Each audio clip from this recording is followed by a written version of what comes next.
Assalomu alaykum qarindoshlar. Siz algebra ayirish darsimizning 4-qismiga xush kelibsiz. Biz bu qismliq darsimizda dastlabki matrix mashg'uloti to'g'risida to'xtalamiz. Hamda men oldingi qismliq darsda matrix to'g'risida tushuncha bergan. Hamda matrixni yana matrisami deydi. Matrisami deb ataydi. Chunki qarindosh millatlarning tilida, masalan, o'zbekcha yoki turkchanikida matrisa deydi. Shunga, lekin ingliz tilida matrix degachga ingliz tilini bevosita bizga yaqin bo'lsin deb, masalan, telefon deganda telefon deb qabul qilgandek bu bir uqum. Matrixni men matrix deb oldim. Agar matrisa deb olsangmi bo'laverdi. yoki qaym qo'shib qolmasin. Endi mush dastlabki matrix mashg'uloti degani mush matrixning ta'tir yo'nalishini tepish va bir vaqtda sig'liq tanlamini hal qilish qatorliq nurg'un algebralik qo'llanishlardan muhim rol o'ynaydi. Bu yerdagi ta'tir yo'nalishi degani aksini demakchi. Aksini tepish. Uyg'urcha gap, aksi mana -1 ta'tir yo'nalishi bo'ldi-ku. Endi mush dastlabki matrix mashg'ulotining 3 xil shakli bor. Biz shu matrix mashg'ulotini qilmoqchi bo'lsak, men sal turib amaliy misoldan ko'rsatib qo'yman. 3 xil shakli bor. Birinchi qanaqa qilamiz? Birinchi shakli ikki qur yoki ston. Hamda tik qur, miyadagi qur yan to'qirin demakchi. Ston degani tik qurin demakchi. Bundan keyin tik qurni men ston deb olaman, yan to'qirni qurlam deyman. Mush ikki qur yoki stonni qanday almashtirish? Almashtirib bo'ldi matrixda. Undan keyin yana birisi har bir qur yoki stondagi bir elementni nol bo'lmagan son ko'paytirish. Ya'ni shu matrixning qancha elementli matrix bo'lgan bo'lsa, shuni nol bo'lmagan son qanday ko'paytirsak bo'ldi. Ichidagi sonni element deymiz. Endi uchinchisi qanday bir qur yoki ston ash nol bo'lmagan sonni ko'paytirib, natijani boshqa qur yoki ston qanday qo'shqil bo'ldi. Biz mushu mashg'ulotlar qurusida deb bo'lsak, mush mashg'ulotlarni matrixning qurusida deganim yanto qurusida deb bo'lsam, qurusida bo'lganda uni dastlabki qur mashg'uloti deydi. Agar ston ustida deb bo'lsak nima bo'ldi? Ston mashg'uloti deymiz. Bu nima degan gap sanlar? Masalan, men buni ko'rsatib qo'ysam, matrixningki ma ustida mana bu qur bo'ldi, ma bu qanday ston bo'ldi. Mushning ustida agar tik qurib qolsa, biz dastlabki tik qur mashg'ulotchi bo'ldi. Agar ston bo'lib qolsa, dastlabki ston mashg'ulotchisi deymiz. Endi buning ifodalanish bilan belgisini ko'rsatsak, qarasanglar buning ifodalanishi mana bu. R degani inglizcha row degan gap, qur degan gap. Ma C degani column degan gap, ya'ni stone degan gap. Qur bilan stone qana inglizchadagi qisqartirilma harflar. Endi matematika bo'lganda xalqarada ko'pincha holatida shu ingliz tilidagi qisqartirilma harflarni ishlatadi. Boshqa tillarni ishlatish mumkin. Ma birinchisi nima ifodalaydi desanglar, shu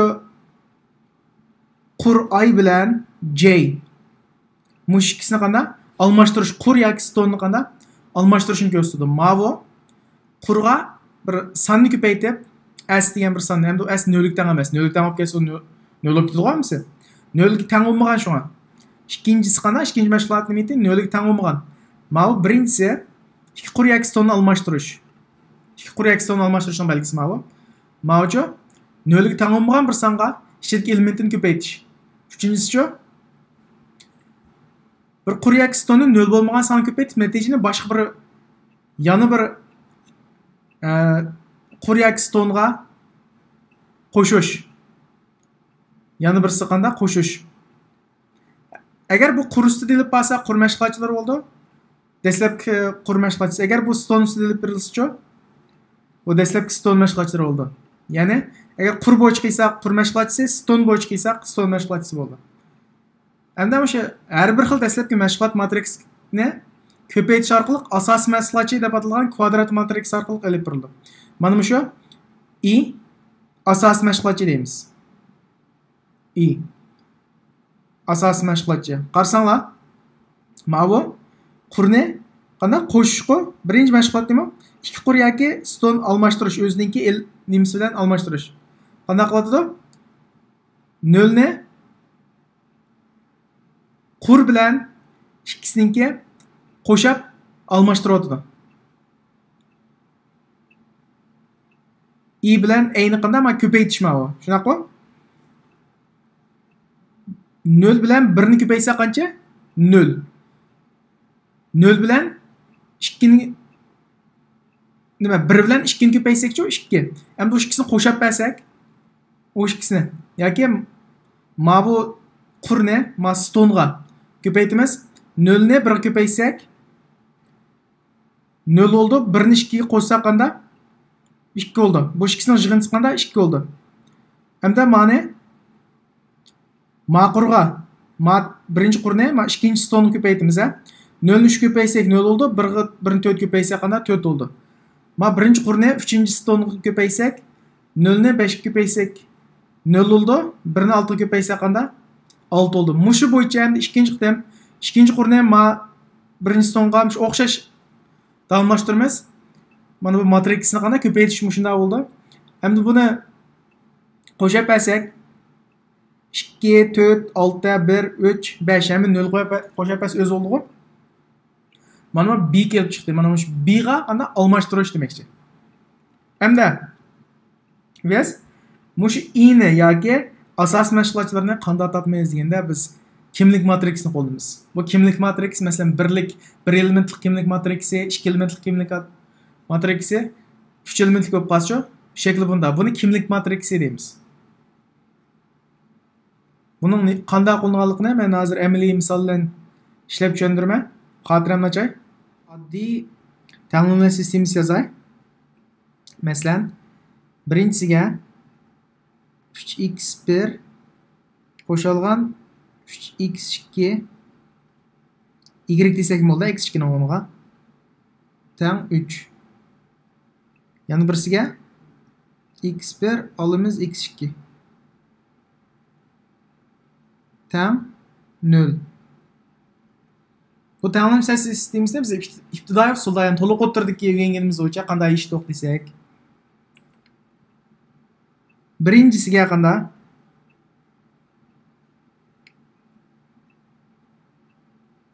Birinchi tanlimiga 3 dan 1 ni ko'paytirib, uni ikkinchi tanlimga qo'shib birdik, tushunami? Qo'shib bersak, birinchi tanlimini 1 dan 1 dan kelay.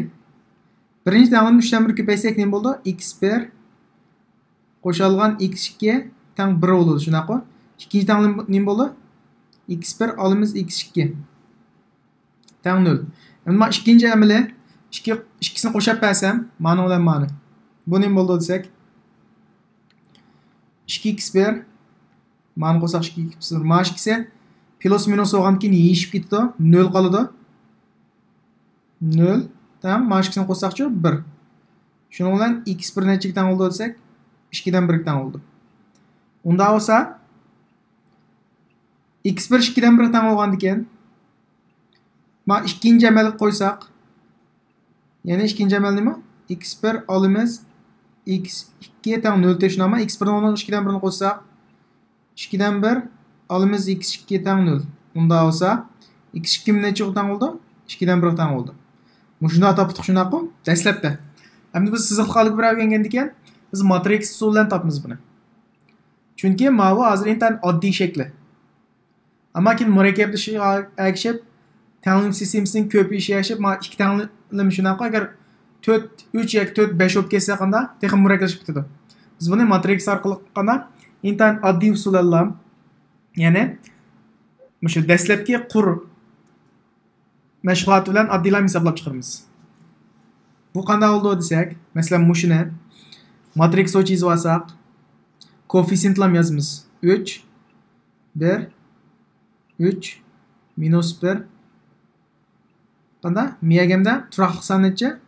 3 0 shunaqa. Endi diqqat qilsak, o'xshash mushuni qilganga o'xshash a.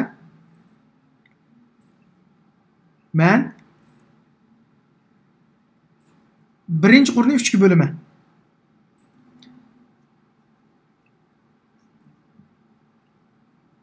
Birinchi qurni 3 ga bo'laman. Bölürsek nima bo'ldi? Sen row 1 divided by 3 shunaqa. Mana yozdik-ku. İngilizce yetib qoldim. ma bu 3 ga böldük degende qanda şu R1'ni 3 ga böldük degeni bunday ifodalaymiz. Matematikalik usul bo'yicha, shunami? Endi bu nimadan oldu desek, mana 3 ga bölüp versek birinchi qurg'a. 1 1 1 1 minus 1 ne oldu? İkinci qur o'zgarmaydi-ku. Hamda bu yerda diqqat qilinglar, ikkinchi qur ne? Ikkinchi qur. Birinchi qur o'zgarmaydi. Manda yozganim birinchi qur o'zgarmaydi. İkinci qur uchun yozib borman. Birinchi qur bilan ikkinchi qurni qo'shib birman. Nima qo'shib birman degan chaqda ish qilib, ikkinchi qurni mushu birlam elementni 0 qo'yib qo'yish. Qolgan elementni ma'lum bir san tang bo'lsin bo'ldi. Shuning bilan mayadikisi chunki x1 x2 bo'lgandan buni bir 0 bo'lib kelsa, bu turaqli qiymatga tang qilib buni asolan topamiz. Buni qo'shsak qanda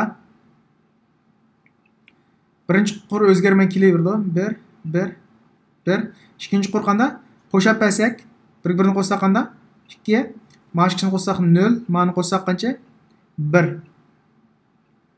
Shunaqa?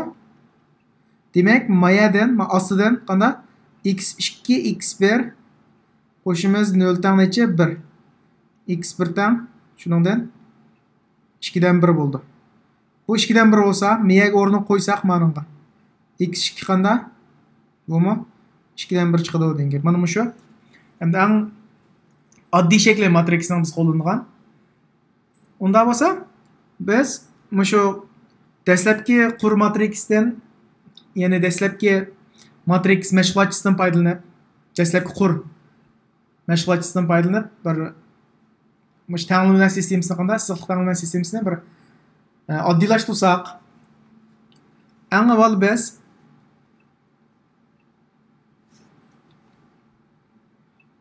Gauss shallashni o'rganamiz. Gauss degan bir danglik matematik tushunsa.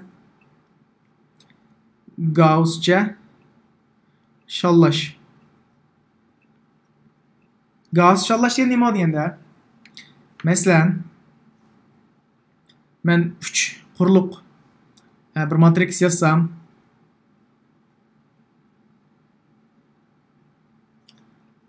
buning diagrammi degan mandag'i, yan to'siqi diagrammasi 3 chiziq, 3 qurliq 1, ikkinchisi qanda o'tirisi 1, uchinchisi qanda 1 bo'ladi. Buning diagrammining sol tarafiga mana bunda qarasanglar, yan to'siqdagi diagram buning ostida nima bo'lib ketadi? 0 bo'ladi. Mana shaklga keldi-ku mana. Gerçi mana bu 1 o'nmisimi? Mana osti qanda, diagramning osti qanda 0 bo'lib ketadi demoqchi. Hamda men usti qancha bo'lishi qanda muhim emas. Biz shu mana necha son bo'lsa muhim emas. Undan keyin turaqli nimasi go, turaqli sango, tanlimniki masalan A, B, C dey. Biz musholat keltira olsak, mana musholatni Gauss shallash deydi. Musholat keltira olsak, bu biz tilga olgan kimlik matriksining oldiga keltirgan bo'lamiz. Undan keyin miyada masalan ma x1, x2, x3 oldi-ku. Qarasanglar x1, x2 0 dan olib ketgan ekan, biz x miyada qanda x3 dan c dan oldi. Demak x3 ni topa olamiz. Miyada biz ma x3 necha bo'lishini qat'iy nazar, hozir x3 ni topgan ekan, c dan olgan ekan. x2 qanda nimadan oldi? x2 bizdan masalan ikkinchisi x2 qo'shilgan, ma bu x3 qancha bo'lishini qat'iy nazar, yana bir koeffitsient bor deylik. Mishadagi son qanda? x3 uning qimmati qanda? c. Ash koeffitsiyentini ma'lum desam, c tang qanda? 1 tang bo'ldi. Buningdan x2 ni topa olamiz. x2 ile x3 ni topa olsak, miyadan qanda nimani topa olamiz? x1 ni topa olamiz degan. Mushu Gauss shallash orqali masalani qanda oddiylashtirib topamiz. Musholat keltirib olsaklar, musholatni nima deydi? Gauss shallash deydi. Berilgan bir tanlimini musholat keltirish Gauss çallaş oldu. Bundan ben bir misal qilib bersem,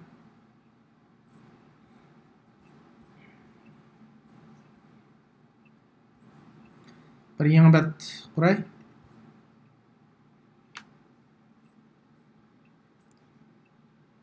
Mesela bir tanımlama sistemi yazay.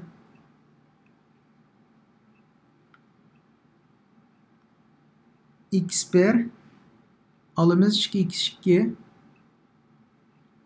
alımız 3x3 tam 0.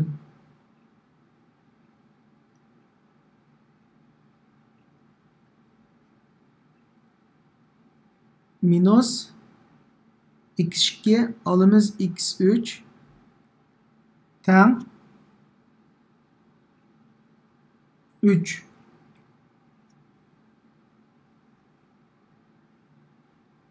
x2 qo'shimiz x3 tam 8. Qanday mana bir taomil sistemasi deydi. Siz taomil sistemasi buni hamda qanday yeyishimiz. Mushuni dastlabki qur mashg'ulot orqali, ya'ni dastlabki qur matrix mashg'uloti orqali qanday oddiylashtiramiz. Buni men matrix shaklida yozib olsam, matrisatsiya bo'ldi, o'xshash. Eng avval qanday bo'ldi? Koeffitsiyentini yozamiz, shunami? 1 minus 2 minus 3 x1 necha mi edi? X1 yo'q, shunami? Yo'q bo'lgandan keyin x1 nima bo'ldi? 0 bo'ldi. 0 minus 1 minus 1. Ma'nolim x so'ralmagandan keyin bu 0 2 1. Endi buning turaqliq iborasi qancha? Turaqliq san tanglikdan o'tarib 0 3 8. Endi buni qanday qilmay desak, ikkinchi qurni birinchi qurga aytishmayman. Birinchi qurga aytishmayman. Ikkinchi qurni x2 ila x3 ni qanday men manfiy sanni musbat sanga o'zgartiraman. x2 ga qanday? Minus 1 ko'paysak ham o'zgaradi-ku.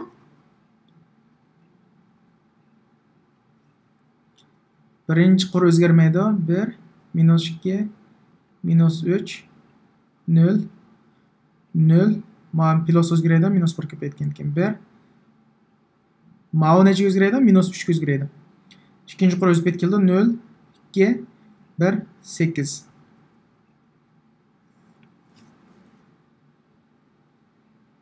Hamda birinchi qarsak x ikkinchi qur bilan uchinchi qur mana birinchisininki x1 yo'q shunaqa.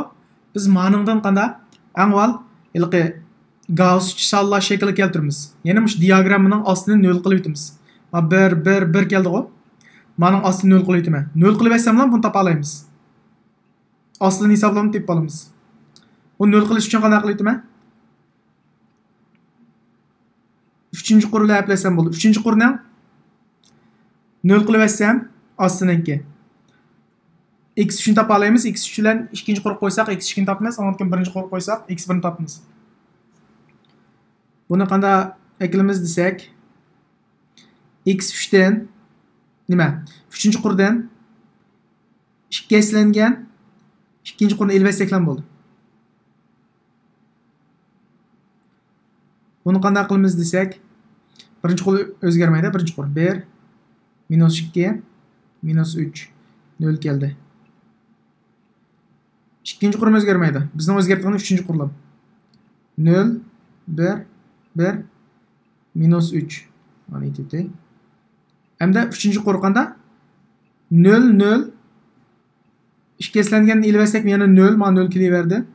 Hamda x2 qanda x 2 ni ikkinchi qur ko'paysak, 1 ko'paysak qancha bo'ldi? 2 bo'ldi. 2 dan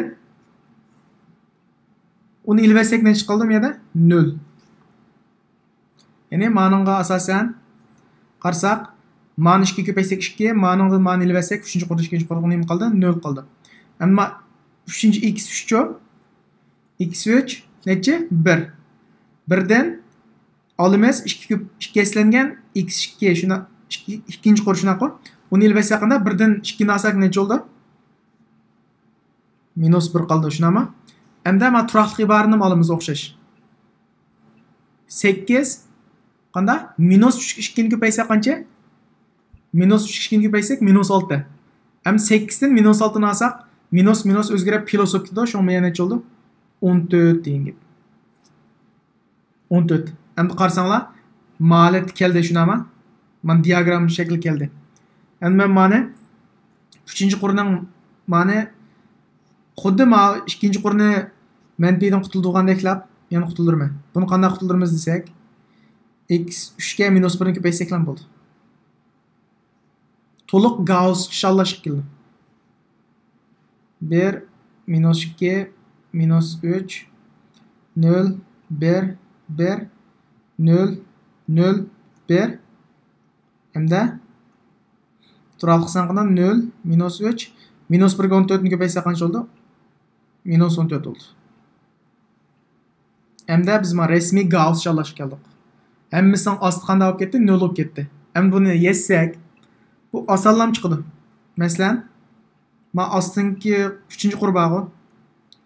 Masalan, ma 1-qur, ma 2-qur, ma 3-qurga. Hamda ostidagi qanda x3 nimadan oldu? -14 dan oldu. Hamda uni 2-qurga qo'ysak, 2-qurga qo'ysak, ya'ni x2 qo'shimiz x3 dan -3 ama x3'ni 14 qo'ysak, x2 olimiz 14 dan -3. x2 nimadan oldu? 11 dan oldu. Hem x1 ne? x1 nimadan oldu? Ma 1-qur qaranglar. x1 olimiz 2x2 olimiz 3x3 dan 0 miti? Hamda buni x2 bilan x3 tip bo'ldik, o'rniga qo'yib olsak, x1 olimiz x2 11 ta, uni 2 ga ko'paysak 22 shunami? Shunaqa? Hamda olimiz 3 x 3 nechikdan? -14 dan. Mega -14 ni qo'ysam, tang x3 ning nima, x1 ning miya nimadan oldu? Mana 0 shunaqa, miya 0. Ham buni hisoblasak, x1 olimiz 22 qo'shimiz qancha? 42 shunaqa. Tang 0. Buningdan mana -22 qo'shilgan 42 necha oldu? 20 shunami? Shunga 20 ni o'ng tarafga o'tkazib olsak,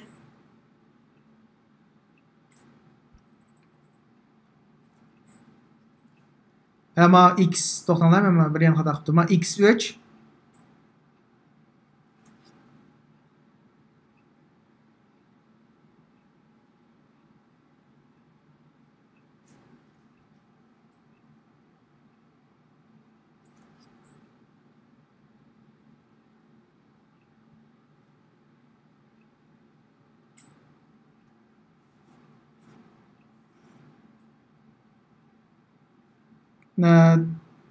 xato emaskin. O'rniga qo'ydim bo'ldi. x1 agar xatolik bo'lib qolsa, tuzasang, to'g'rilasang, taklif etsang bo'ldi. Ba'zi isib ketish tabiiy bo'ldi. x1 mat 20 olmayan o'tib kelsa qanda? -20. Shunaqa? -20 degan gap. Unda bo'lsa, biz bu javobini topdik. Buning yechimi qancha oldu ekan?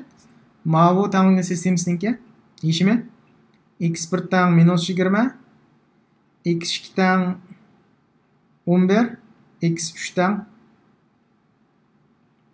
-14. Mana. Agar biz buni ibtidoiy usulda ishlagan bo'lsak, bu internet texnik ko'p vaqt ketdi. Ammo texnik oson. Chunki biz keyin texnik murakkab shaklni ishlaymiz amaliy turmushda. Shunga matrixning kashf qilish sababimi qanday? Mush sababdan bo'lgan. Bu endi bizning dastlabki qur matrix qana mashg'ulotim shuna bo'ldi. Buningda sizlar unutib qolmaydigan asli oldigan yoki o'rganadigan narsa nima deganda Gauss chalash Gaussniki.